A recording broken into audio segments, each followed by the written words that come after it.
মনকে প্রশ্ন করেন, বান্দা হিসেবে কখনো রবের সন্তুষ্টি কি চেয়েছেন? একবার কি বলেছেন, মওলা আমার উপর তুমি একটু সন্তুষ্টি হয়ে যাও, আমার উপর একটু তুমি রাজি হয়ে যাও? একবার কি বলেছেন, মওলা আল্লাহ তোমাকে রাজি করার কোনো এবিলিটি ক্ষমতা আমার কাছে নাই, তুমি আপন গুণে আমাকে একটু ক্ষমা করে আমার উপর রাজি হয়ে। এবার সালেহীন আল্লাহ ওয়ালা বান্দা মুস্কি হেসে বললেন, একটা কাজ করো, তুমি টেকনিকটা একটু গুড়াও, তুমি রাস্তাটা একটু গুড়াও। বলে যে কিভাবে? বলে যে তোমার বাবা দাদা যেদিকে মুখ দিয়ে চলেছে তুমি সেদিকে পিঠটা দেখাই দাও, পিঠটা দেখাই উল্টা পথে হাঁটো, তোমার রবের রহমতের দিকে হাঁটো। যখন তুমি রবের রহমতের দিকে হাঁটতে থাকবা, অটোমেটিক তোমার চাওয়ার দুনিয়া তোমার পিছনে হাঁটতে শুরু করবে।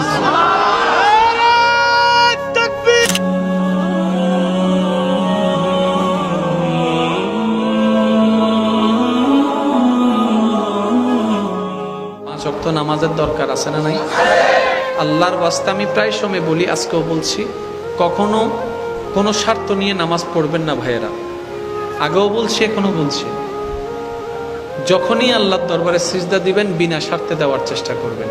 কিছু পাওয়ার আশায় নয়, কিছু চাওয়ার আশায় নয়, শুধু বলবেন ইয়া রব তুমি তৌফিক দিয়েছো, আমার মতো পাপী বান্দা আজকে নামাজের মাধ্যমে তোমার দরবারে দাঁড়ানোর একটু সুযোগ পেয়েছে।